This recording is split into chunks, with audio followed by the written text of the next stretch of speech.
자, 우리 예배 전에 찬송을 배우겠습니다. 179장.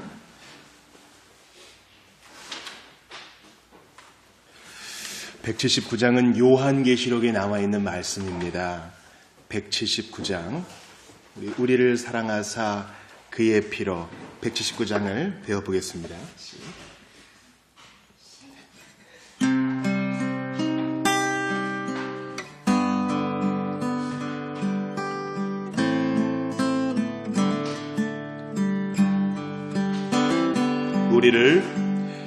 우리를 사랑하사 그의 피로 우리를 죄에서 해방하시고 아버지 하나님을 위하여 우리를 나라와 제사장으로 삼으신 주. 우리 다시 한번 우리를 사랑하사 그의 피로 우리를 사랑하사 그의 피로 우리를 죄에서 해방하시고 아버지 하나님을 위하여 우리를 나라와 제사장으로 삼으신 주.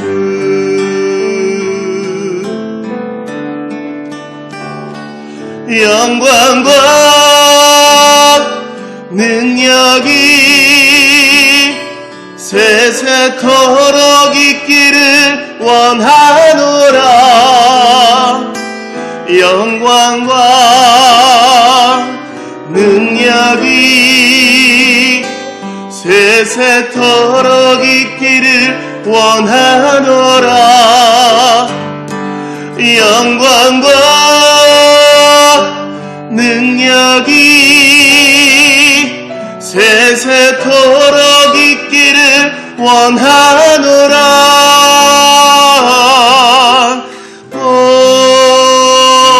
올지어다 주가 구름 타고 오시리나. 우리를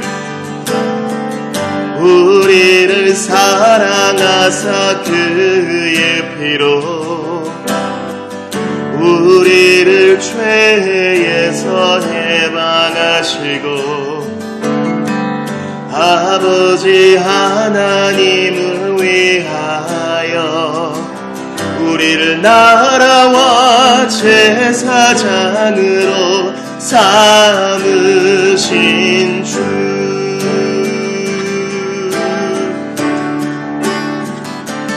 영광과 능력이 세세토록 있기를 원하노라. 영광과 능력이 세세토록 있기를 원하노라. 영광과 능력이 세세토록 있기를 원하노라.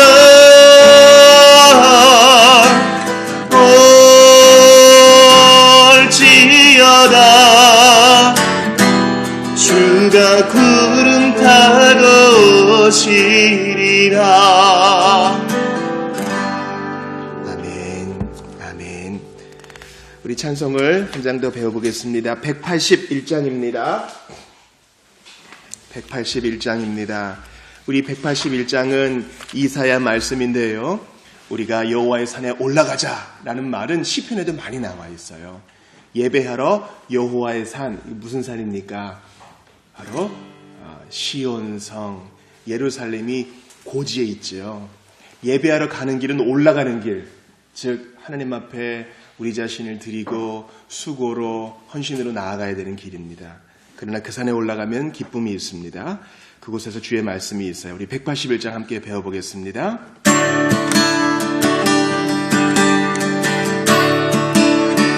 오라 우리가 여호와의 여호와의 산에 올라 하나님의 전에 이르자. 오라 우리가 여호와의 산에 올라 하나님의 전에 이르자. 주님의 도를 배우고 주님의 길로 행하리. 이는 율법이 시온에서 나오고 주의 말씀은 예루살렘에서. 오라 우리가 여호와의 산에 올라 하나님의 전에 이르자. 오라 우리가 여호와의 산에 올라 하나님의 전에 이르자. 주님의 도를 배우고 주님의 길로 행하리. 이는 율법이 시온에서 나오고 주의 말씀은 예루살렘에서. 주님의 도를 배우고 주님의 도를 배우고 주님의 길로 행하리. 이는 율법이 시온에서 나오고 주의 말씀은 예루살렘에서.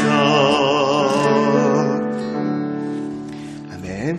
우리 찬송을 한 장 더 배우고 계속하여 예배하기를 원합니다. 우리 두 장을 더 넘기시면 184장이 있어요. 우리 시편 말씀을 노래로 만든 것인데 주 날개 밑에서라는 아름다운 찬송입니다. 우리 찬송을 배우고 계속하여 예배합시다.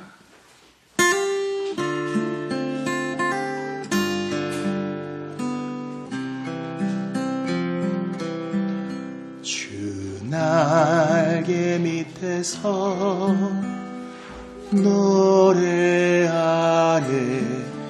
나의 생명 되신 주 날개 밑에서 노래하네.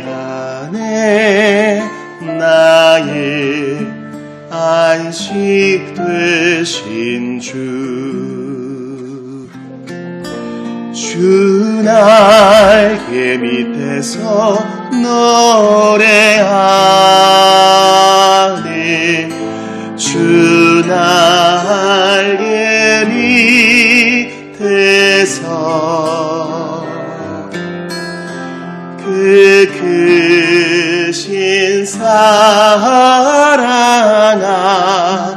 안에서 주를 찬양하니.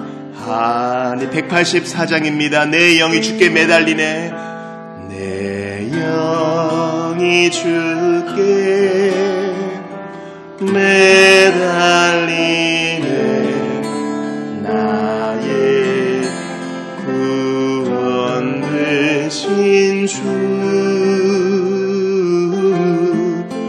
내 영이 주께 매달리네. 나의 반석 되신 주 날개 밑에서 노래하네. 주 날개 밑에서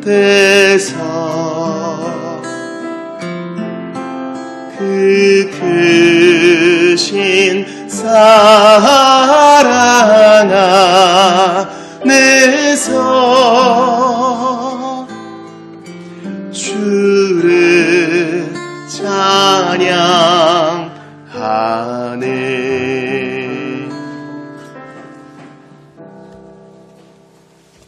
내 영이 주께 매달리네. 우리 이 고백을 가지고 계속해서 주님께 예배하며 나아가도록 하겠습니다.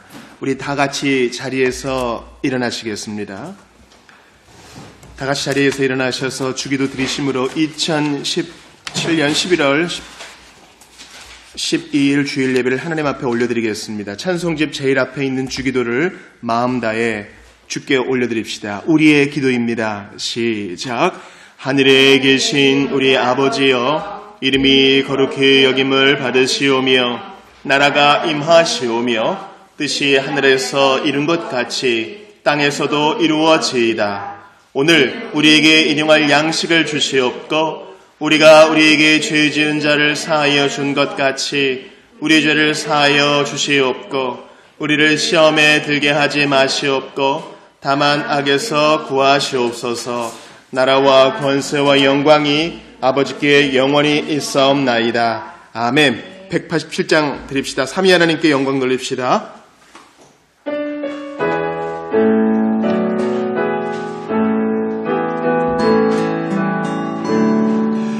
온 천하 만물어러 다 주를 찬양하여라. 할렐루야 할렐루야. 저 금빛 나는 밝은 해, 저 은빛 나는 밝은 달, 하나님을 찬양하라. 할렐루야 할렐루야 할렐루야. 힘차게 부는 바람아, 떠가는 묘한 구름아, 할렐루야 할렐루야. 젖없는 장한 아침에 처지는 더운 저녁놀, 하나님을 찬양하라. 할렐루야 할렐루야 할렐루야. 저 흘러가는 맑은 물, 다 주를 노래하여라. 할렐루야 할렐루야.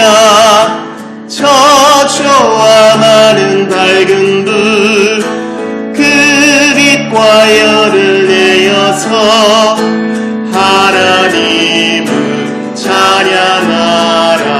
할렐루야 할렐루야 할렐루야. 저 귀한 땅은 날마다 한없는 복을 펼치어 할렐루야 할렐루야. 땅 위의 꽃과 열매들 주 영광 나타내어서 하나님을 찬양하라. 할렐루야 할렐루야 할렐루야. 너 선한 마음 가진 자, 남 용서하며 살아라. 할렐루야 할렐루야. 고통과 슬픔 지닌 자, 내 근심 주께 맡겨라. 하나님을 찬양하라. 할렐루야 할렐루야 할렐루야. 주대 받음합니다. 다 뚫어 경배하여라. 할렐루야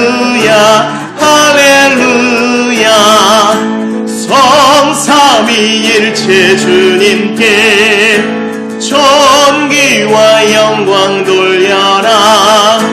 주를 찬양 할렐루야 할렐루야 할렐루야 할렐루야.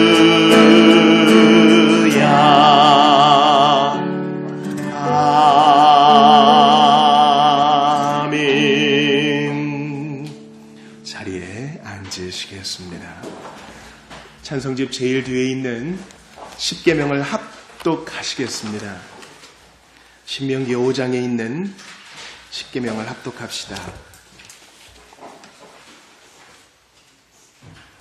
다 같이 천천히 주께서 불타는 산에서 주신 그 말씀을 함께 읽겠습니다. 시작. 나 외에는 다른 신들을 내게 두지 말지니라. 너는 자기를 위하여 새긴 우상을 만들지 말고 위로 하늘에 있는 것이나 아래로 땅에 있는 것이나 땅 및 물속에 있는 것에 어떤 형상도 만들지 말며 그것들에게 절하지 말며 그것들을 섬기지 말라. 너는 내 하나님 여호와의 이름을 망령되이 일컫지 말라. 안식일을 지켜 거룩하게 하라. 내 부모를 공경하라.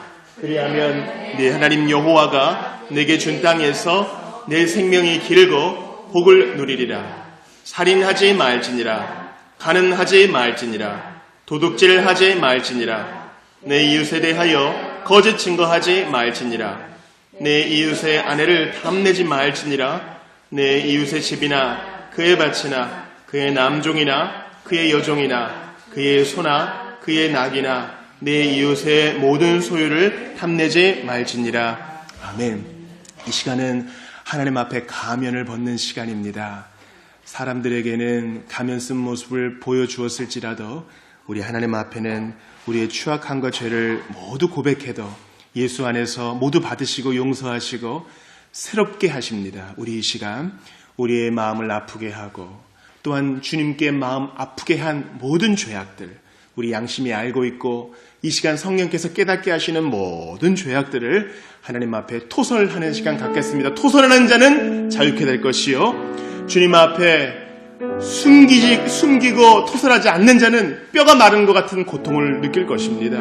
주님은 널리 용서하시는 분이시니 토설하며 솔직하게 우리의 죄악을 아뢰을 때 주께서 널리 용서하실 것입니다. 함께 참회의 기도 드립시다. 아버지, 주님은 저를 아시지요. 너무나 많고 너무나 변명이 많고 자기 합리화에 주여 어떡하게 하소서. 아버지 아시지요. 아버지, 마음의 무상공장과 같아서 이런저런 것들이 터져 나옵니다. 주님 아시지요. 불쌍히 여겨주시옵소서.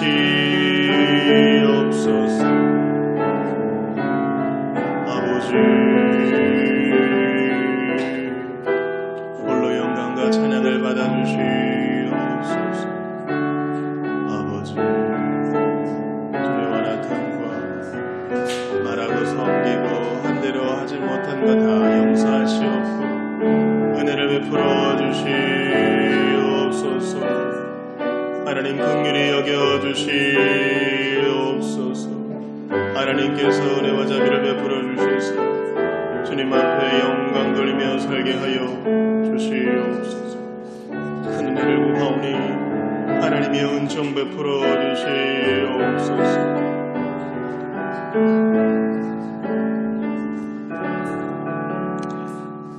내가 내 허물을 빽빽한 구름같이 내 죄를 안개같이 없이 하였으니 너는 내게로 돌아오라. 내가 너를 구속하였음이니라. 하나님 감사합니다. 저희의 마음은 우상공장 같아서 끊임없이 구정물을 토해낼 때가 많사옵나이다. 저희는 변명하기에 1인자요 자기 합리화의 선수이옵나이다.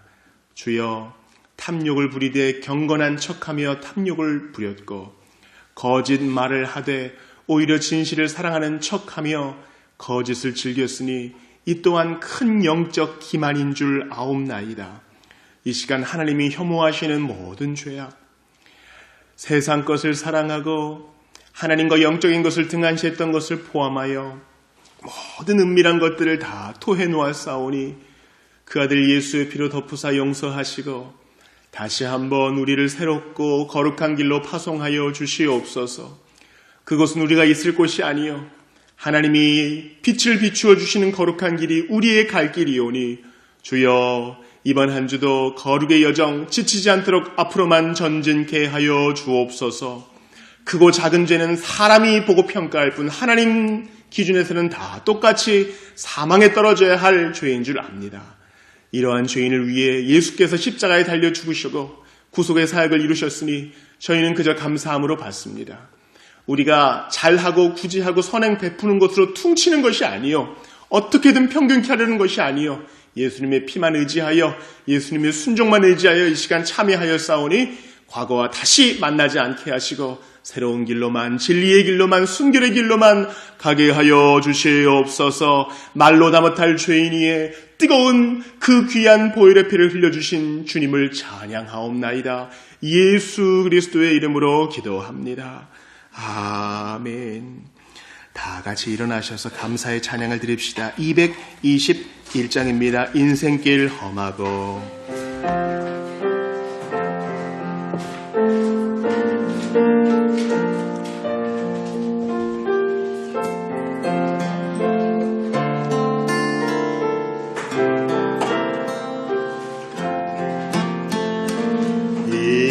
인생길 험하고 마음 지쳐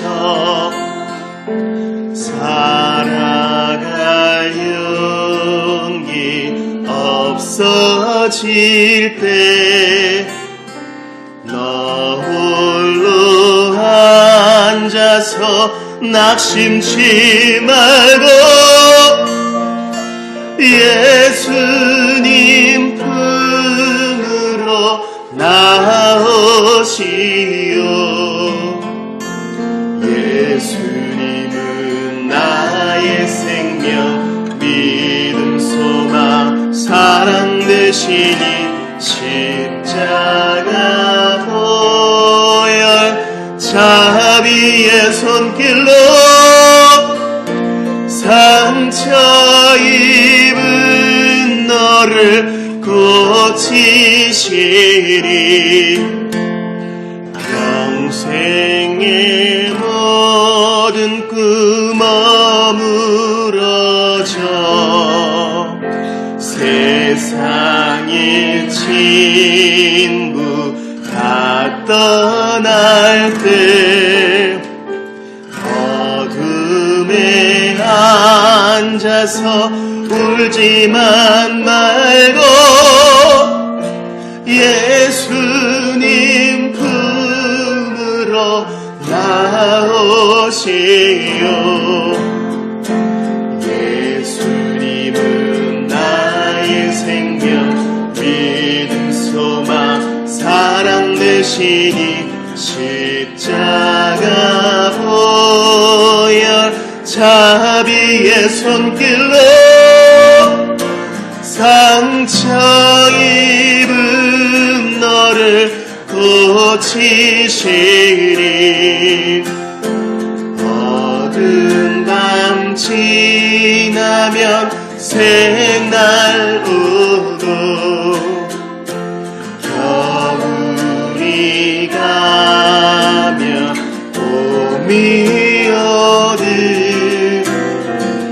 이 세상 슬픔이 지나고 나면 광명한 새날이 다가오네.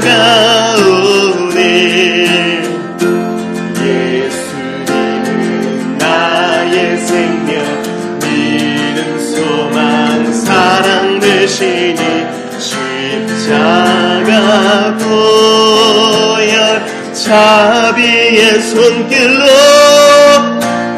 상처 입은 너를 고치시. 예수님은 나의 생명 예수님은 나의 생명 믿음 소망 십자가 보혈 자비의 손길로 상처 입은 너를 고치시리.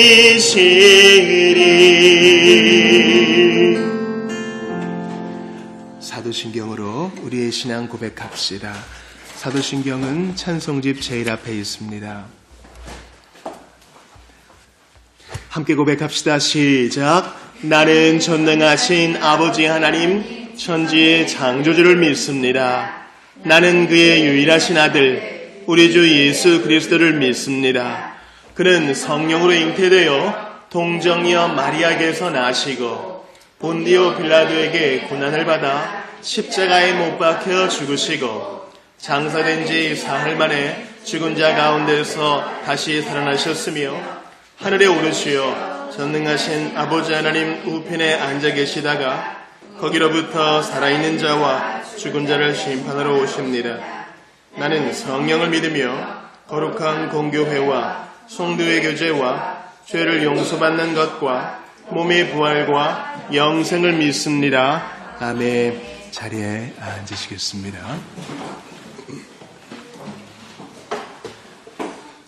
우리 하나님 말씀을 찾아 읽겠습니다. 데살로니가 전서 2장입니다.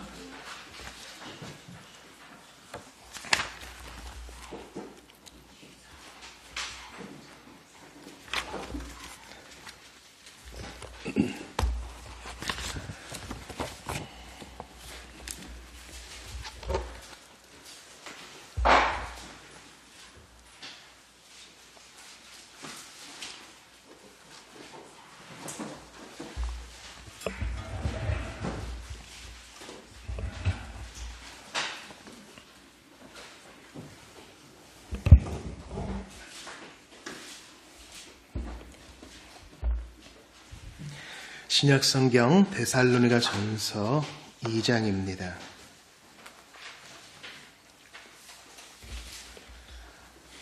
1절부터 20절까지 우리 교독을 하지요. 제가 먼저 2장 1절을 읽겠습니다. 형제들아, 우리가 너희 가운데 들어간 것이 헛되지 않은 줄을 너희가 친히 아나니 너희가 아는 바와 같이 우리가 먼저 빌립보에서 고난과 능력을 당하였으나 우리 하나님을 힘입어 많은 싸움 중에 하나님의 복음을 너희에게 전하였노라. 우리의 권면은 간사함이나 부정에서 난 것이 아니요 속임수로 하는 것도 아니라 오직 하나님께 옳게 여기심을 입어 복음을 위탁받았으니 우리가 이와 같이 말함은 사람을 기쁘게 하려 함이 아니요 오직 우리 마음을 감찰하시는 하나님을 기쁘시게 하려 함이라.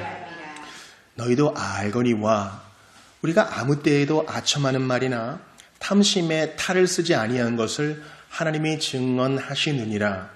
또한 우리는 너희에게서든지 다른 이에게서든지 사람에게서는 영광을 구하지 아니하였노라. 우리는 그리스도의 사도로서 마땅히 권위를 주장할 수 있으나 도리어 너희 가운데에서 유순한 자가 되어 유모가 자기 자녀를 기름과 같이 하였으니 우리가 이같이 너희를 사모하여 하나님의 복음뿐 아니라 우리의 목숨까지도 너희에게 주기를 기뻐함은 너희가 우리의 사랑하는 자 됨이라. 형제들아, 우리의 수고와 애쓴 것을 너희가 기억하리니 너희 아무에게도 피해를 끼치지 아니하려고 밤낮으로 일하면서 너희에게 하나님의 복음을 전하였노라. 우리가 너희 믿는 자들을 향하여 어떻게 거룩하고 옳고 흠없이 행하였는지에 대하여 너희가 증인이요 하나님도 그러하시도다. 너희도 아는 바와 같이 우리가 너희 각 사람에게 아버지가 자기 자녀에게 하듯 권면하고 위로하고 경계하노니 이는 너희를 부르사 자기 나라와 영광에 이르게 하시는 하나님께 합당히 행하게 하려 함이라. 이러므로 우리가 하나님께 끊임없이 감사함은 너희가 우리에게 들은 바 하나님의 말씀을 받을 때에 사람의 말로 받지 아니하고 하나님의 말씀으로 받음이니 진실로 그러하도다. 이 말씀이 또한 너희 믿는 자 가운데에서 역사하느니라. 형제들아, 너희가 그리스도 예수 안에서 유대에 있는 하나님의 교회들을 본받은 자 되었으니 그들이 유대인들에게 고난을 받음과 같이 너희도 너희 동족에게서 동일한 고난을 받았느니라. 유대인은 주 예수와 선지자들을 죽이고 우리를 쫓아내고 하나님을 기쁘시게 하지 아니하고 모든 사람에게 대적이 되어 우리가 이방인에게 말하여 구원받게 함을 그들이 금하여 자기 죄를 항상 재움에 노하심이 끝까지 그들에게 임하였느니라. 형제들아, 우리가 잠시 너희를 떠난 것은 얼굴이요 마음은 아니니 너희 얼굴 보기를 열정으로 더욱 힘썼노라. 그러므로 나 바울은 한 번, 두 번 너희에게 가고자 하였으나 사탄이 우리를 막았도다. 우리의 소망이나 기쁨이나 자랑의 면류관이 무엇이냐? 그가 강림하실 때 우리 주 예수 앞에 너희가 아니냐? 너희는 우리의 영광이요 기쁨이니라. 아멘. 서로 인사합시다. 안녕하세요. 반갑습니다. 안녕하세요. 안녕하세요. 반갑습니다. 반갑습니다. 우리 좀 자리를 조정하겠습니다.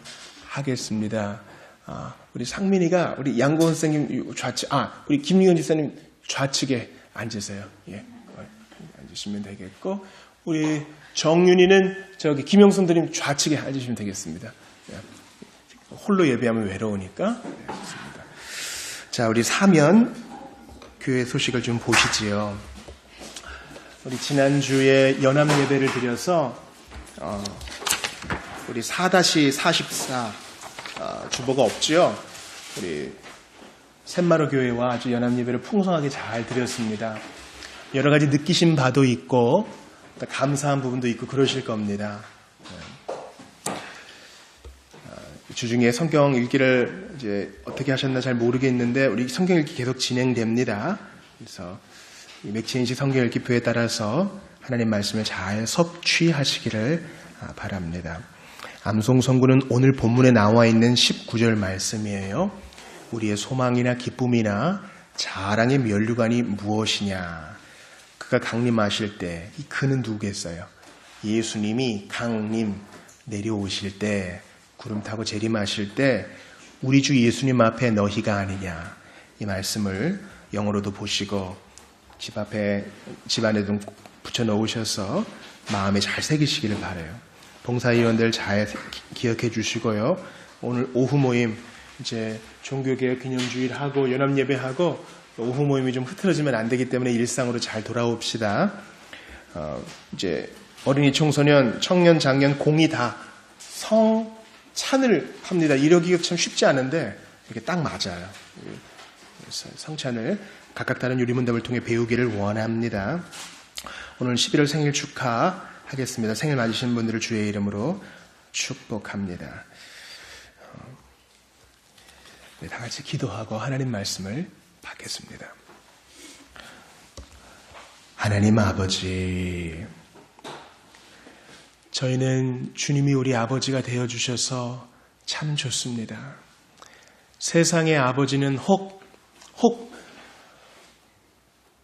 우리를 잘 못 대할 수도 있고 우리와 똑같은 인간이어서 자고 또 부재중일 때도 있고 때로는 성미를 못 느낄 때도 있지만 우리 하늘 아버지는 그러지 않으신 줄로 알고 믿고 감사를 드립니다.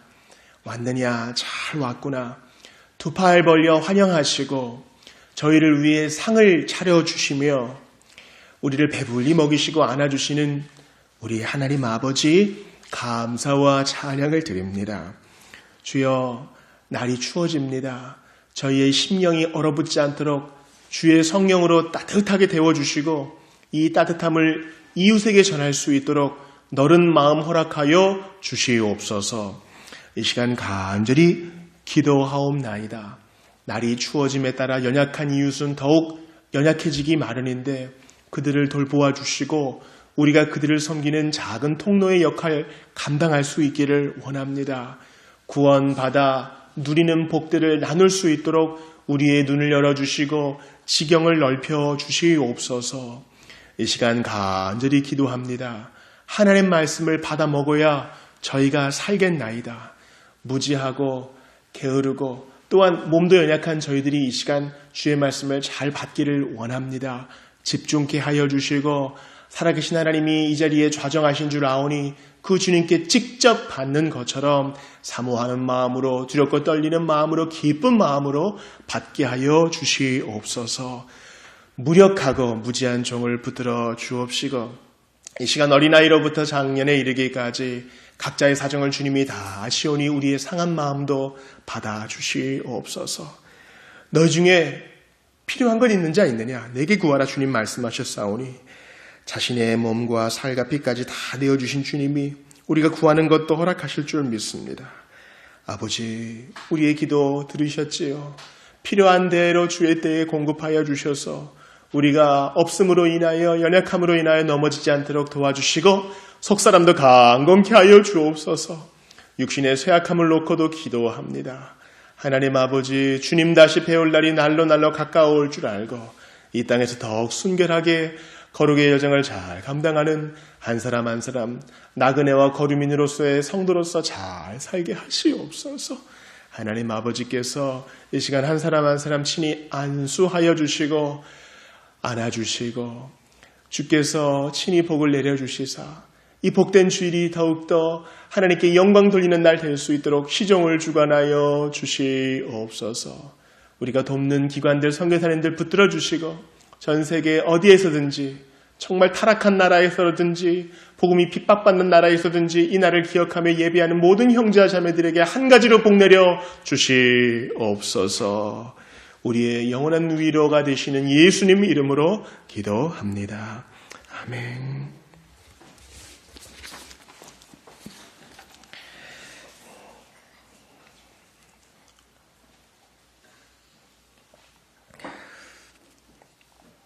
우리는 지난 시간에 토타스크립투라 쉬운 한 번째 시간을 갖지 않고 룻기를 보게 되었습니다. 지난주 우리 변현성 목사님을 통하여 룻기 말씀을 보았는데 이런 뭐가 기억나세요? 이렇게 말씀 봤는데 제가 누구에게 물어봤더니 오나미가 생각난다고 하더라고요. 이게 한 끗 차이인데 순서가 바뀌면 큰일 나는 것이죠. 우리 룻기에서 이제 며느리 되는 이방 여인 룻과 그의 이제 시어머니 되는 누구를 봤어요? 그죠? 나오미를 봤어요. 근데 하나님이 어떻게 해주셨습니까? 이제 과부 둘에게 나오미는 아들도 잃고 남편도 잃고 사실은 하나님께서 가뭄을 주실 때는요 주의 뜻이 무엇인가 이렇게 잠잠히 좀 기다려 볼 필요가 있어요. 왜냐하면 너희가 순종하지 아니하면 내가 하늘의 비를 멈추게 할 것이다. 모세오경에 나와 있거든요. 그럴 때 딱 멈춰서 하나님이 왜 떡을 끊으셨는가? 떡집에 왜 떡이 끊어졌는가? 베들레헴에서 생각을 했어야 됐어요. 근데 이제 당장 눈앞에 현실이 안 좋으니까 이민부터 간 거죠. 그러나 하나님께서는 은혜를 베푸셔서 나오미에게 다시 기쁨을 허락하셨습니다. 주님은 보아스를 붙여주셔서 사랑받게 하셨고 룻과 혼인하게 하셨고 이제 다윗의 조상이 되게 하셨고 다윗의 조상은 바로 예수님의 족보에 이름이 올라갔다는 것이죠. 그래서 예수님의 족보에 이방 여인인 룻이 들어갔다는 것은 하나님의 복이 주님의 복음이 모든 사람에게 차별 없이 임한다는 것을 말하고 있어요. 사랑하는 여러분, 나오미와 룻이 왜 이런 일을 겪었습니까? 나오미 가정이 약속의 땅을 떠난 것은 분명히 잘못이에요. 그렇죠? 잘못이라고. 그런데 주님은 그들에게 고난을 통해서 다시 한번 정신을 차리게 해주시고 소리를 듣게 하셨어요. 하나님께서 베들레헴에 양식을 주셨다. 그래서 돌아가게 해주셨죠. 돌아가게 해주신 것만도 감사한데 주님은 이방 여인 며느리 룻의 마음을 열어주셔가지고 열심으로 시어머니를 공양케 하셨고 거기다 더 복을 주셔서 호의를 베푸는 보아스를 허락해 주셨고 더 복을 주셔서 본래 그 옛날 그럴 수 없는데 먼저 다가간 룻에게 복을 주셔서 보아스가 그래 내가 너의 남편이 되고 네가 잃어버린 땅 내가 다 다시 사주마 그렇게 해주시고 거기다 또 복을 주셔서 보아스가 나이 많았는데도 아들을 주셨고 거기다 또 복을 주셔서 다윗의 조상이 되게 하셨고 더 큰 복을 주셔서 메시아의 족보의 이름이 등재되게 하셨어요. 보세요. 지금 오늘 본문 말씀과 연관되기 때문에 그런 거예요. 잘못을 했어요. 하나님 앞에 범죄했고 물어보지도 않고 자리를 옮겼고 이방 여인과 결혼했고 누가 보기에도 잘못했어요. 여러분 그 부모님한테 혼날 때 부모님이 딱 앉혀놓고 뭐 잘못했어? 첫 번째 부모님에게 함부로 얘기한 거. 두 번째 예의가 바르지 않았던 거. 세 번째 숙제하지 않고 먼저 게임부터 한 거. 유튜브를 들여다본 거. 근데 조항을 하나하나 이렇게 꼽으시잖아요. 부모님들이. 하나님도 그렇게 나오미 앉아. 첫 번째 이렇게 하실 수도 있어요. 그런데 주님은 그들과 맺으신 언약 때문에 약속 때문에 따져 묻지 않으시고 그들의 고난을 통해서 마음이 가난하게 되었을 때 이제 되었다 하면서 다시 복의 자리로 이끄셔요. 근데 오늘 본문에 보면요. 데살로니가 전서를 쓴 바울과 그의 일행이 특별히 뭐 잘못하지도 않았어. 그런데 고난을 겪는 것을 봐요. 우리가 그것을 이제 어떻게 해석할지 오늘 좀 보기를 원합니다. 데살로니가 전서는 이제 바울의 서신 중에 또 성경 전체 중에 가장 먼저 쓰여진 성경 중에 하나라고도 일컬어져요. 여러분 우리 주보의 일면을 한번 보실까요? 일면을 보시면 지도가 하나 나와 있어요. 까만 것은 바다요. 하얀 것은 육지입니다. 자, 오른쪽에 보시면 뭐 안디옥, 에베소, 밀레도, 무라 이렇게 나와 있죠. 비두니아. 여기가 현재 터키 지역, 아시아의 서쪽 끝이 되겠습니다. 거기에 보면은 드로아라는 곳이 있어요. 드로아는 트로이를 말하는 것이죠. 하나님께서는 아시아에 복음 전하고자 했던 바울을 돌이키셔서 너 이제 유럽으로 가거라 하셨습니다. 그래서 1번을 지나 2번으로 갔으니 이 빌립보가 어디라고요? 바울이 세운 유럽 최초의 교회. 근데 여기에서 빌립보에서 고난을 많이 겪었습니다. 오늘 본문에도 나와 있지요. 2장 2절에 너희가 아는 바와 같이 우리가 먼저 빌립보에서 고난과 능력을 당하였으나 아주 소수가 믿었지만 또 교회도 자그마하게 세워졌지만 전반적으로 바울과 그 동역자들은 고생을 억수로 했다는 것을 알 수 있어요. 지도를 계속 보시죠. 3번에 보면 어디로 가요? 오늘 본문에 나온 데살로니가가 나오죠. 이제 바울의 2차 전도 여행이에요. 그리고 이제 베레아를 거쳐 아가야 지방을 거쳐 이제 고린도와 아덴을 다 돌아보고 돌아오게 되는 것입니다. 자, 여러분 저를 다시 한번 봐주세요. 이렇게 빌립보도 가고 데살로니가도 가고 유럽으로 가는 것은 바울의 뜻이었어요? 하나님 뜻이었어요? 바울의 뜻이었어요? 하나님 뜻이었어요? 하나님의 뜻이에요. 뭐 부인할 수 없는 하나님의 뜻이야. 그냥 환상 중에 분명히 보이셨고 자꾸 하나님이 길을 트셨고 우리가 하나님의 뜻이라고 분명히 이제 판단할 수 있는 것은 말씀으로 확정되고 하나님의 환경을 열어주시고 나한테 그런 마음을 주시면 우리가 하나님의 뜻임을 이렇게 찾아가잖아요. 그런데 빌립보에 갔는데 큰 어려움을 당해요. 유대인들과 얼마 안 되는 유대인들과 또 그 지방 사람들이 한 가지로 미워하는 것입니다. 그리고 또 이제 바울이 가는 곳마다 사람들을 보내가지고 추격해서 괴롭혀요. 이상하다. 내가 나오미와 룻도 아니고 특별히 나오미처럼 그렇게 큰 잘못을 한 것도 아닌데 하나님 말씀을 쫓아갔는데도 왜 이런 일이 있는가. 데살로니가는요. 우리가 지난번에 봤던 것처럼 빌립보가 알렉산더의 아버지 이름을 따서 만든 도시라 그랬잖아요. 데살로니가는 알렉산더의 이복 누이의 이름을 따서 만든 도시입니다. 그런데 이 데살로니가, 즉 역사가 있고 사람들이 많이 모여있던 이 대도시였던 데살로니가에서도 바울이 고난과 능력을 당했음을 알 수 있어요. 빌립보에서 좀 그랬으면 데살로니가에서는 낫겠지 했는데 여러분 오늘 2장 2절을 다시 보세요. 너희가 아는 바와 같이 우리가 먼저 빌립보에서 고난과 능력을 당하였으나 우리 하나님을 힘입어 많은 싸움 중에 하나님의 복음을 너희에게 전하였노라. 많은 싸움, 또 고난과 능력이 있었다는 거예요. 산을 넘으면 골짜기도 있어야 되는데 계속 산인 거예요. 오늘 본문의 14절을 같이 읽어볼게요, 여러분. 14절. 자, 다 같이 14절에 눈을 고정하시고 같이 읽습니다. 시작.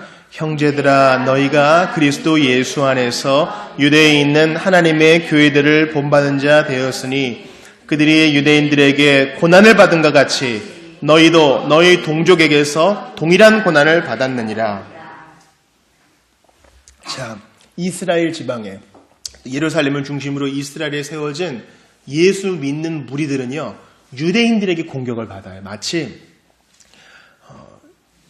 일제강점기와 6.25를 거쳐서 통틀어 봤을 때 일본 사람에게 죽임 당한 사람보다 더 막대한 수가 우리 동족의 손에 죽임을 당했어요. 그런 것처럼 오늘 본문에 보니까 너희들도, 데살로니가 교우들아 너희들도 같은 유럽 사람들, 그리스 사람들, 데살로니가 인들에게 동일한 고난을 받았다고 해요. 그러니까 바울과 그의 일행도 고난을 받고 그 성도들도 고난을 받으면서 복음을 받아 누렸다는 것이에요. 제가 오늘 여러분과 나누고자 하는 첫 번째 대지는 바로 부름받은 자리라고 해서 탄탄대로 열리는 것은 아니라는 거예요. 하나님이 분명히 보여준 부름받은 자리, 부르심의 길이 오히려 더 어려울 수도 있다는 거예요. 우리가 원하는 간증은요, 하나님이 환상을 보여주셔서 사람을 통해 길을 보여주셔서 분명하게 여기가 네가 갈 길이다 보여주셨습니다. 그랬더니 매출이 2배가 되고 사람들에게 사랑을 받고 사람들이 칭찬을 하고 건강이 더욱 좋아지고 통장 잔고에 자꾸 뒤에 000이 붙어있다. 우리 그런 얘기를 원해요. 이른바 형통의 복음이죠. 하나님께서는 구약의 거부들을 통해서 이러한 복을 보여주셨어요. 아브라함도 거부요, 이삭도 거부요, 야곱도 거부였습니다. 근데 그렇게 공식을 탁 들어맞으면, 즉 하나님이 복을 주시면 반드시 거부가 된다, 이렇게 공식을 만들어버리면 욥은요, 그가 고난받았을 때 하나님께 큰 잘못을 저지른 거예요. 근데 그런 게 아니었거든요. 또한 고난받았던 예레미야, 에스겔, 이사야 선지자 같은 사람들은 거부가 아니었어. 오히려 옷 벗김을 당하고 자기 똥으로 이렇게 장작 패가지고 뭐 해먹고 그런 사람들이었다고요. 그러므로 우리는 이것을 공식화하면 안 됩니다. 우리가 듣기 원하는 간증에 우리의 교리를 끼워 맞추면 안 되는 것입니다. 제가 지지난주에 골로새서를 여러분과 나누면서 이 고난과 능력, 하나님께서는 고난 가운데 우리를 다듬으신다는 것을 3가지 예를 들어 말씀을 드렸어요. 첫 번째는 전지였죠. 기억나세요? 전지가 뭐라 그랬습니까? 어린이들? 전지가 뭐라 그랬어요? 모치기? 예? 전지현? 전지. 전지는 그렇죠. 이 가지치기 하는 거죠. 과일나무가 더 과일을 잘 맺게 하기 위해서, 또 다른 나무가 더 잘 자라게 하기 위해서 불필요한 가지를 잘라내는 거예요. 나무의 입장으로는 얼마나 고난이에요. 두 번째 예로 방망이 깎는 노인 말씀을 드렸죠. 아주 좋은 숲이 아니겠어요? 그 방망이를 주문한 아저씨는 그 방망이 깎는 노인이 너무 여유를 부려가지고 차도 놓치고 밥도 굶고 그랬습니다. 그러나 그 방망이를 집에 가져가니까 아내가 너무나 마음에 들어하지 않아요? 배가 너무 나온 것도 아니고 너무 판판한 것도 아니고 다 이렇게 맞는 거 구하기 어렵다. 얼마나 많이 잘라냈겠어요. 멀쩡한 나무 토막이 방망이가 되기 위해선 깎여 나가야 사랑받는 방망이가 되는 겁니다. 세 번째 예로 금과 은의 재련을 말씀드렸지요. 금과 은에 들어있는 불순물을 없애기 위해선 뜨거운 용광로에 풀목불에 들어가야 됩니다. 금과 은의 입장에서는 얼마나 뜨겁겠어요. 아 뜨거워 주님의 사랑이 아니라 풀목불의 불꽃. 그렇죠? 이러다 나 죽겠네. 아니요. 불순물은 사라지고 금과 은은 더욱더 순수해지는 것입니다. 하나님은 바울과 그 일행들이 당했던 고난과 능력, 그리고 데살로니가 교인들이 받았던 이 동일한 고난을 통해서 교회를 순수하게 세워 가세요. 사람들은요, 저부터도 그래요. 우리 집 앞에 있는 현대마트보다는 이마트에 난 가고 싶어. 그리고 동네의 작은 서점보다는 큰 서점 가고 싶어요. 제가 어릴 때 저희 동네에 원주에서 제일 큰 서점에 간 적이 있어요. 가서 책을 딱 피면요, 주인 아저씨가 딱 오더니 딱 오면서 늘 하는 말이 있어요. 살 거야? 이러면서 네가 안 살 거면 괜히 때묻히지 말라 이겁니다. 옷가게에 들어가서 나는 옷을 좀 편하게 보고 싶은데 자꾸 누가 붙지요. 이게 요즘 새로 나온 신상품인데 난 굳이 그거 알고 싶지 않아요. 근데 큰 마트에 가거나 큰 서점에 가면요, 누가 뭐라 안 그래요. 그죠? 그래서 익명성이 보장돼요. 교회도 그런 것 같습니다. 고난을 얘기하지 않고 역경을 얘기하지 않고 적당하게 종교를 쇼핑할 수는 있어요. 근데 이제 제자도에 더 깊이 들어가면 오늘 본문에서 나온 것처럼 주께서 우리에게 은혜를 주신 것은 그의 고난도 받게 하려 하십니다 까지 얘기하면 사람들이 부담스러워해요. 그러나 신약 성경의 복음은 그런 게 아닙니다. 제가 여기에 대한 스펄전의 얘기를 좀 잠깐 들려드리고 싶어요. 시련을 받지 않은 믿음도 참 믿음은 되겠지만 틀림없이 작은 믿음일 것입니다. 믿음은 시련을 받지 않는 한 난쟁이로 남아있을 가능성이 아주 많습니다. 믿음은 모든 것이 대적해올 때 가장 잘 자랍니다. 사나운 비바람은 믿음을 훈련시키는 훈련사여, 뇌성 번개는 믿음을 비춰주는 조명사입니다. 바닷물이 잔잔할 때 돛을 한번 펴보십시오. 배가 여러분이 원하는 대로 항구를 향해 나아가지 않을 것입니다. 잔잔한 바다 위에서는 배도 잠을 자기 때문입니다. 그러나 세찬 바람이 윙윙 불며 거센 파도가 일어날 때 한번 펴보십시오. 그러면 배가 심히 요동하고 가파는 파도에 씻겨 내려가며 돛이 바람에 잔뜩 부풀어 올라 돛대는 삐걱거릴지 모르지만 배는 바라던 항구를 향해 앞으로 나아갈 것입니다. 빙하 가까이에서 자라는 꽃을 한번 보세요. 그렇게 곱고 예쁜 푸른색 꽃도 없을 것입니다. 남극이나 북극 하늘에서 반짝이는 별을 보십시오. 그보다 더 환하게 반짝이는 별도 없을 것입니다. 모래만 있는 사막에서 솟아나는 물을 마셔보십시오. 물맛이 그렇게 달 수가 없을 것입니다. 마찬가지로 역경 속에서 살아남아 승리한 믿음만큼 소중하고 귀한 믿음도 없습니다. 믿음으로 시련을 참고 견딜 때 비로소 체험을 하게 됩니다.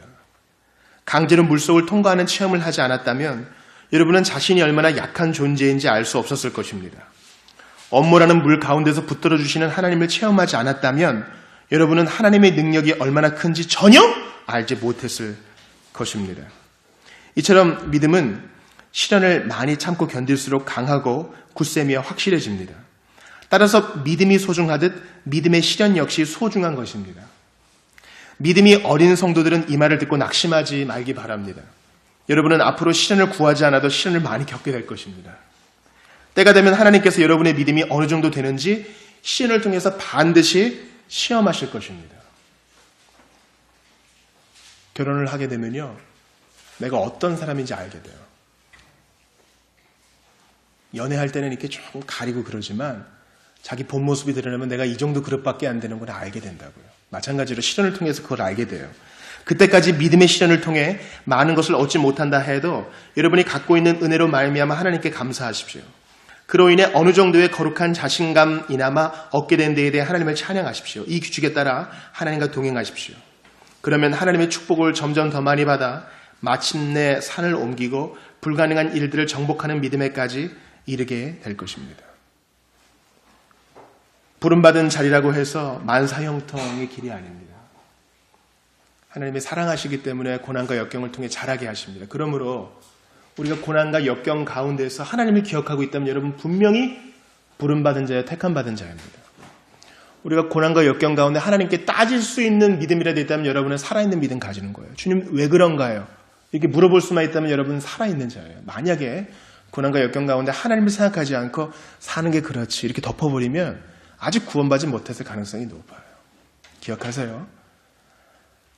내가 무엇을 잘했든 잘못했든 하나님은 택자들에게 역경과 고난을 허락하시사 그 역경과 고난 속에 아주 순수한 꽃과 아름다운 별과 단물을 길어 내신다는 사실입니다.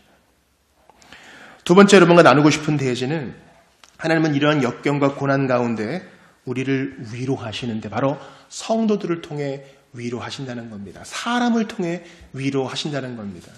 사람이 꽃보다 아름다워란 말이 있는 것처럼 주님은 사람을 통해 우리를 위로하신다는 겁니다. 여러분 오늘 본문의 15절을 보세요. 유대인은 주 예수와 선지자들을 죽이고 우리를 쫓아내고 그러니까 이제 회심하지 않은 유대인은 예수님을 못 받아 죽이고 이 사도들까지 우리까지 이렇게 괴롭힌다. 하나님을 기쁘시게 하지 아니하고 모든 사람에게 대적이 돼요. 이렇게 죄를 쌓고 있다. 우리가 이렇게 힘들어. 그런데 바울과 그 사도 일행을 위로했던 것은 바로 성도들이었습니다. 오늘 보면 19절 한번 읽어볼게요. 여러분 큰 소리로. 오늘 핵심 구절이니까 오늘 암송 구절이에요. 같이 읽어볼게요. 시작. 우리의 소망이나 기쁨이나 자랑의 면류관이 무엇이냐. 그가 강림하실 때 우리 주 예수 앞에 너희가 아니냐. 바로 데살로니가 교인들이 고난받고 있는 사도, 고난받고 있는 복음의 일꾼들의 소망이 되고 기쁨이 되고 자랑의 면류관이 된다는 거예요. 여러분 고대 올림픽 아세요? 고대 올림픽 남자들만 참여했고 경기가 별거 몇 개 없었고 다 이제 벌거벗은 몸으로 경기에 참여했죠. 우승한 사람에겐 뭘 줘요? 면류관을 딱 씌워주죠. 명예스러운 거예요. 우리나라처럼 이렇게 돈을 주는 나라는 지금도 많이 없습니다. 그래요. 뭔가를 잘해가지고 1등을 하면 그 시대에는 면류관을 주었어요. 그런데 하나님이 주는 면류관은 바로 성도들 때문에, 내가 섬긴 사람들 때문에 받는 것이에요.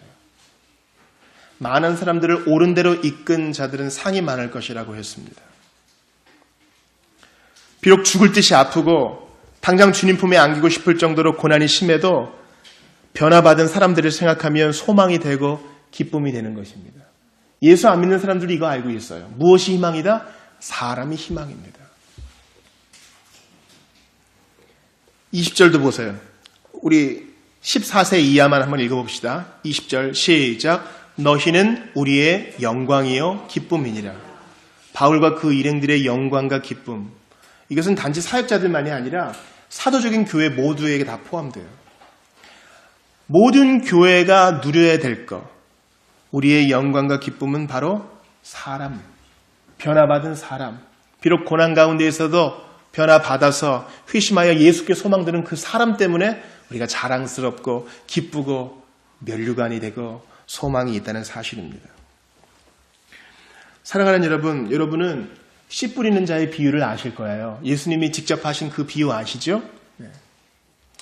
주중에 예레미야를 강의합니다. 그때 저는 그 씨 뿌리는 자의 비유를 더 깊이 알게 되었어요.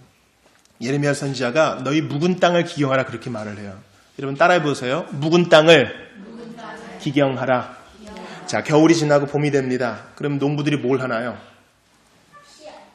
씨앗 전에. 씨앗부터 뿌리면 안 돼요. 예? 아니, 뭐 바로 심으면 안 돼요. 예? 큰 박수 한번 주세요. 야. 밭을 갈아야 돼요. 너희 묵은 땅, 사람이 손대지 않아서 딱딱해진 땅에 그 밭이건 길이건 거기에 아무리 좋은 씨앗을 뿌리면 소용이 없어요. 그래서 예수님이 말씀하신 씨 뿌리는 자의 비유는 엄밀히 말해서 씨 뿌리는 땅의 비유예요. 씨에는 문제가 없어요. 예수님이 친히 그 씨는 뭐라 그랬어요? 씨는 하나님의 말씀이라 그랬어요. 여러분 여태까지 신앙생활 하면서 눈물 흘리는 설교, 감동적인 말씀 많이 들었습니다. 근데 변화가 없죠? 왜 눈에 띄는 변화가 없어요? 그 밭에 문제가 있는 거예요. 밭이 갈려져야 돼. 소로 끌든 농기구를 쓰든 간에 밭이 갈려져야 돼.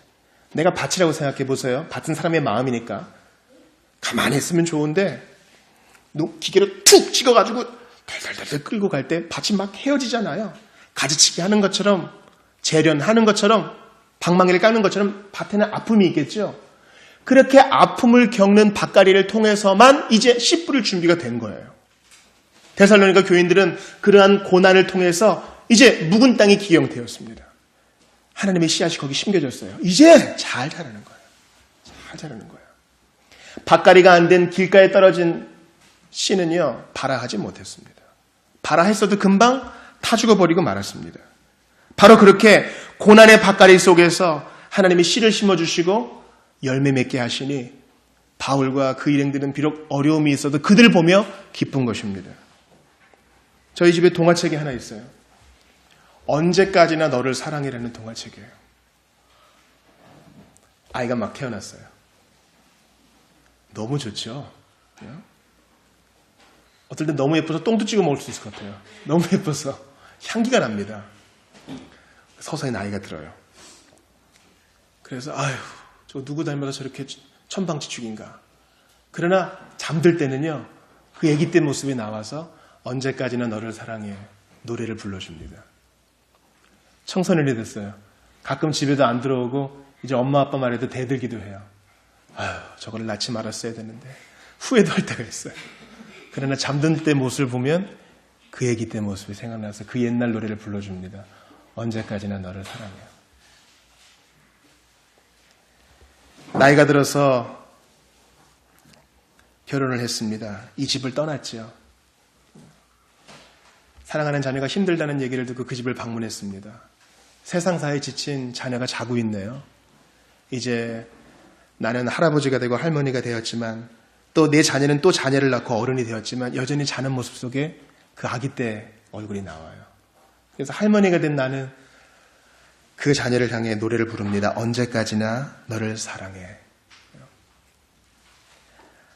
사랑하는 여러분, 하나님께서는 우리를 이렇게 보십니다.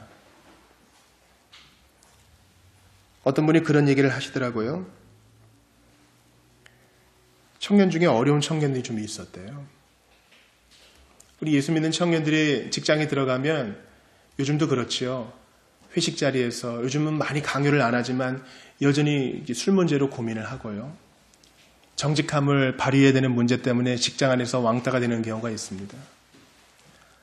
안 좋은 상사를 만나면 토요일에도 불려 나오고 주일에도 불려 나오고 해서 여러 가지 어려움을 겪기도 합니다. 그래서 어쩔 수 없이 퇴사를 하고 또 다른 직장을 구하게 되면 사람들이 손가락질하죠. 너는 회사를 다니면 진득히 다니지 못하고 왜 그 모양이냐. 자존감이 땅에 떨어지는 거예요. 그때 이렇게 위로를 했답니다. 네가 지금 아무것도 하지 않아도 너의 존재 자체로 하나님의 기쁨이다. 저는 그러한 처지에 있는 사람에게 줄 수 있는 아주 좋은 위로라고 생각합니다. 데살로니가 교인들은요, 돈을 많이 모아서 성전을 크게 지은 사람도 아니에요. 교회 건물을 크게 지은 사람도 아닙니다. 유력한 가문이 있어가지고 로마 전체를 변화시킬 만한 영향력이 있는 사람도 아니에요. 동족들에게 핍박받는 사람인데 그들의 존재 자체로 하나님께 기쁨이요, 사도들에게 기쁨이요, 오고 오는 교회의 기쁨이 되는 것입니다. 우리의 기쁨은요, 우리가 큰 교회가 되어서 남들이 정말 부러워할 만한 좋은 공간을 만들어내고 그런 거 아니고요. 사람들에게 칭찬받고 유명한 그런 교회가 되고 그런 거 아니고요. 우리 앞에 자랑이요 면류관이요 우리의 기쁨인 사람을 키워내는 것입니다. 즉 내가 변화되고 우리 자녀들이 변화되고 역경 속에 조금이나마 자라가는 것, 그게 바로 하나님의 기쁨이요 우리의 기쁨이요 교회의 기쁨이라는 사실입니다. 오늘 설교의 제목이 우리의 영광과 기쁨이에요. 종교개혁 기념주의를 보냈습니다. 뭔가 좀 대단한 일을 해야 될 것 같지만 우리의 적용은 뭐였어요? 나부터, 지금부터, 작은 일부터 순종하여 사람 키워내는 데 힘쓸 때 하나님이 기뻐하신다는 겁니다. 우리는 별로 이룬 것이 없는 것 같아요. 무얼 딱히 잘하는 것도 없어 보여요. 무얼 딱히 이룬 것도 없어 보여요. 그리고 남들보다 더 많이 가진 것도 없어 보여요. 그러나 사람 살리는 일에 힘쓰고 부족해도 기다려주고 참아 인내하며 한 사람의 가치를 높일 때 주님이 마지막 날 우리 눈을 들여다보시며 잘했어. 너 얼마나 그때 수고 많았느냐. 하고 싶은 말, 그 많고 많은 말 허옇게 잠재우고 오직 주님께서만 말하게 너 얼마나 인내했느냐 내가 다 알지. 면류관을 씌워주실 것입니다. 우리 지난주에 같이 연합 예배 드렸던 변현석 목사님을 제가 주중에 한번 만났습니다. 아유, 참 고맙습니다. 저한테 빵을 이만큼 줘요. 청소년들 빵 나눠주는 거 있다고 남았다고 주셔요. 그래서 그런 얘기 합니다. 저희가 신방을 가도 자기가 신방하는 성도들은 이렇게 자기를 맞을 수가 없다는 거예요. 고시원에 사는 분들이 많아요. 여러분 고시원 살아보셨어요? 저도 고시원 살아봤는데요. 이렇게 대각선으로 누워야 다리를 펼 수 있는 고시원에 저도 살아봤어요. 그런데 두 사람이 들어간다는 건 말이 안 돼요. 이렇게 이 벽보다 얇은 합판이 유일한 벽입니다. 옆 사람 하는 얘기 다 들리죠? 고시 공부는 안 될 거예요. 그런 분들을 찾아가는데 웬일인지 1시간이 지나고 2시간이 지나도 안 온다는 거예요. 왜 그런 거 하니? 휴대폰이 없으니까 그분들은 그냥 기억에 의지해서 오는데 깜빡 잊었다는 겁니다. 깜빡 잊어도 연락할 길이 없는 그런 연약한 사람들입니다. 목사님 교회는 어떻게 좀 가정에 문제가 없습니까? 대부분 다 가정이 없습니다. 대부분 이혼하시거나 버림받았거나 혼자 사시는 분들이 많아서요. 가정이랄 것도 없습니다. 그러나 그들을 만나서 얘기를 들어보면 정말 다 기억나는 간증이 있다는 거예요. 세상에서 가장 연약해 보이는 사람이라 할지라도 교회의 기쁨이고 사도적인 교회의 기쁨이고 하나님의 기쁨이고 사역자들의 기쁨이라는 사실입니다. 그러므로 사람 중요한 줄 알아야 돼요. 나중에 돈 잃고 건강 잃고 그 다음에 사람 소중한 것을 아는 것은 안 되지요. 바로 지금 사람 귀중한 것을 알고 그들에게서 우리의 자랑을 취해야 하겠습니다. 마지막 세 번째 대지는 바울과 동역자들의 부재가 떠나간 자리에서 열매가 맺혔다는 사실입니다. 오늘 본문의 17절을 같이 읽어볼게요. 17절 같이 읽습니다. 시작. 형제들아 우리가 잠시 너희를 떠난 것은 얼굴이요 마음은 아니니 너희 얼굴 보기를 열정으로 더욱 힘썼노라. 그들은 데살로니가에 오래 있지 못했습니다. 그런데 쫓겨나니까 에베소나 고린도처럼 많이 있지도 못했는데 쫓겨났지만 그들이 있지도 않았지만 복음의 열매는 계속 맺혔다는 거예요. 그러니까 나 때문이다 자랑할 게 없죠? 내가 수고해서 그렇게 된 거야. 자랑할 게 없는 거예요. 여러분 사실 짧은 기간 데살로니가에 있을 때 바울이 어떻게 했었나 여러분 보세요. 7절 보세요. 우리는 그리스도의 사도로서 마땅히 권위를 주장할 수 있으나 도리어 너희 가운데서 유순한 자가 되어 유모가 자기 자녀를 기름과 같이 하였으니 유모는 어떤 사람이에요? 유모는 아이고 우리 집에 애가 태어났는데 엄마가 죽었어요. 젖 먹일 사람이 없어요. 그래요? 그래서 젖을 대신 먹여주는 사람. 그 사람이 유모죠? 근데 보세요. 내 새끼도 있어. 남의 집에 먹이다가 내 애가 울어. 잠깐만 하고 또 집에 막 달려가서 내 아이도 돌보고. 그렇게 바울이 분주하게 데살로니가 성도들을 섬겼다는 거예요. 유모처럼. 이 말은 뭐야? 자기 일도 하면서 교회도 돌보면서 백방으로 수고했다는 것이죠. 오늘 본문의 11절도 보세요. 너희도 아는 바와 같이 우리가 너희 각 사람에게 아버지가 되어 자기 자녀에게 하듯 권면하고 위로하고 경계했다. 유모처럼도 하고 아버지처럼도 하고 짧은 시간 동안 이렇게 했지만 우리가 떠난 이후에 복음의 열매가 피었다는 거예요. 그래서 13절 보세요. 너희가 우리에게 들은 바 하나님의 말씀을 받을 때에 사람의 말로 받지 아니하고 하나님의 말씀으로 받음이니 진실로 그러하도다. 이 말씀이 또한 너희 믿는 자 가운데에서 역사하느니라. 신약 성경 가운데 빌라델비아 교회와 함께 가장 칭찬 듣는 교회는 바로 데살로니가 교회예요. 믿음의 역사, 사랑의 수고, 소망의 인내. 바울과 그 여인들이 짧게 했을 땐 바로 그곳. 그들의 부재가 문제가 되지 않았고 하나님은 더욱 역사하셨다는 사실입니다. 사랑하는 여러분, 오늘 본문 말씀을 정리합니다. 부름받은 자리 마냥 꽃길이 아닐 수 있습니다. 그러나 역경과 핍박 가운데 주님은 더욱더 꽃을 피우십니다. 두 번째, 하나님은 사람을 통해 위로하십니다. 성도를 통해 위로하십니다. 사람이 우리의 자랑이요 기쁨입니다. 복음으로 사람 하나 키워내는 것, 그것은 마을 전체, 도시가 필요한 일이에요. 큰 희생이 필요합니다. 하나님은 여기에 가치를 두신다는 사실을 기억하면서 너희는 우리의 영광과 기쁨이다. 성도는 주님의 영광과 기쁨이다. 우리의 자녀들은 한 사람 한 사람 우리의 영광과 기쁨이라는 사실을 기억하면서 오래 참음으로 조금씩 그들을 섬길 수 있기를 바랍니다. 마지막으로 사도들의 부재는 그들의 손실이 아니라 오히려 하나님이 더 일하실 수 있는 여건을 마련해 주었습니다. 뭐가 없어서가 아니라 뭐가 없음에도 불구하고 하나님은 일하시기 때문에 우리는 더욱더 기대감을 가지고 앞으로 나아가야 할 것입니다. 우리 한번 같이 기도합시다.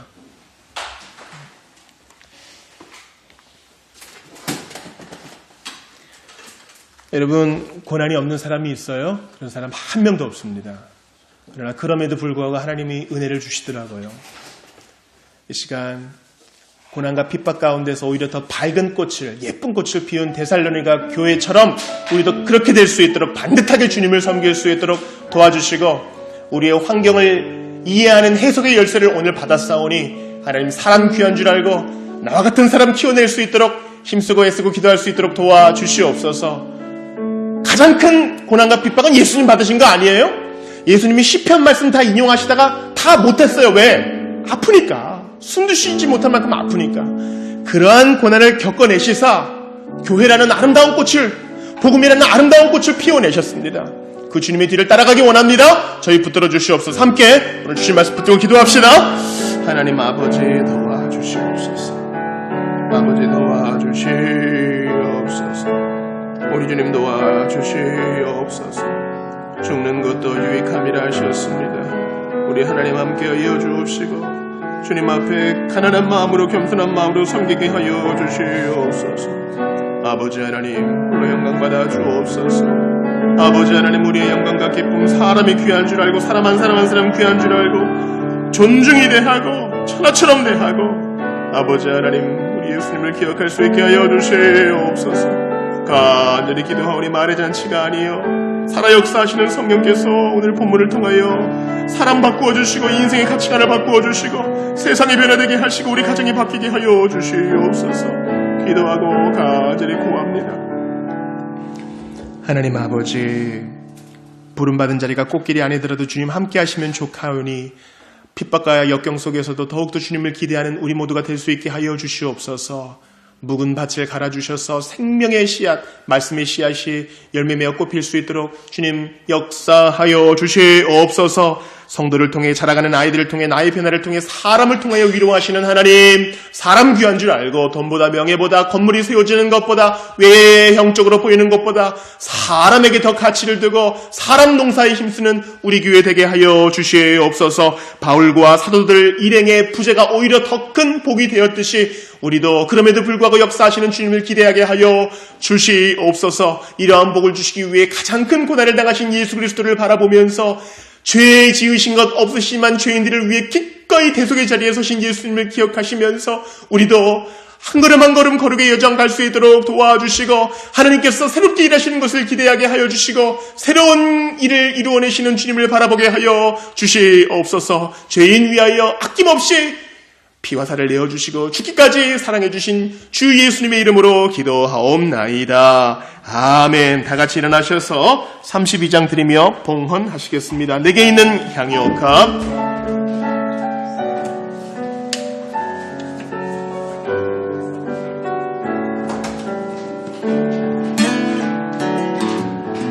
내게 있는 향유옥합 주께 가져와 그 발 위에 입 맞추고 깨뜨립니다.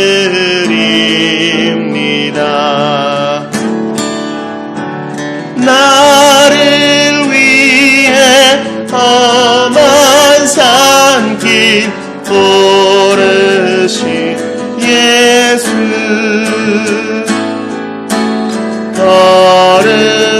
걸음마다 크신 사랑 새겨놓았네.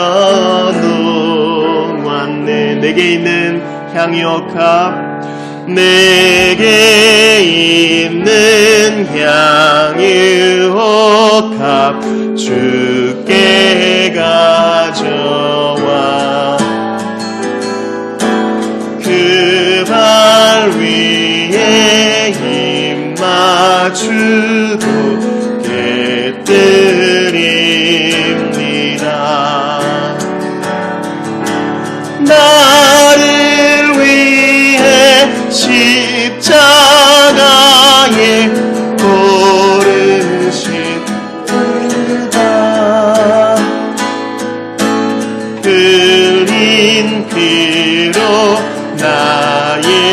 죄를 대속하셨네. 내게 있는 양육다 주께 가져와 그 발 위에 입 맞추고 깨뜨립니다. 주님 다시 이 땅 위에 임하신 그때 주의 크신 사랑으로 날 받아주소서. 봉헌 기도합시다. 하나님, 주여 우리의 마음을 드립니다. 그저 공허한 마음만 드리는 것이 아니라 물질로 빈손으로 오지 아니하고 주님을 섬긴 모든 손길을 기억하시고 하나님이 원하시는 제사는 상한 마음이라 하셨으니 주님 앞에 마음을 드리고 헌신의 손길을 헌신의 작정을 드린 모든 영혼들 다 한 가지로 기억하여 주시옵소서. 아버지 하나님, 흩어 구제하여도 오히려 더욱 넉넉해지는 믿음의 비밀을 가진 자로서 하나님 앞에 간구합니다. 일평생 나누어 주었지만 그릇이 비지 않도록 주께서 복 내려 주시옵소서. 나눔의 공동체, 섬김의 공동체, 우리 교회 될 수 있도록 도와주시고 우리의 사업터에 복을 내려주시사 많은 사람에게 사랑받는 귀한 기업이 되게 하여 주시옵소서.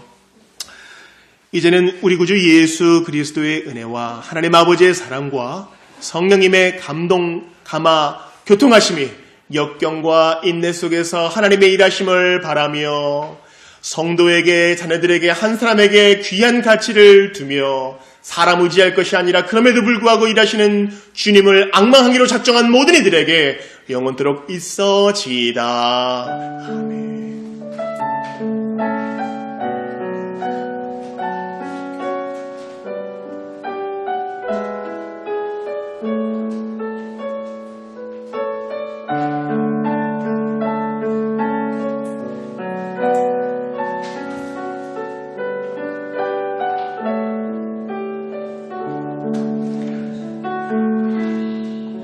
예배를 마쳤습니다.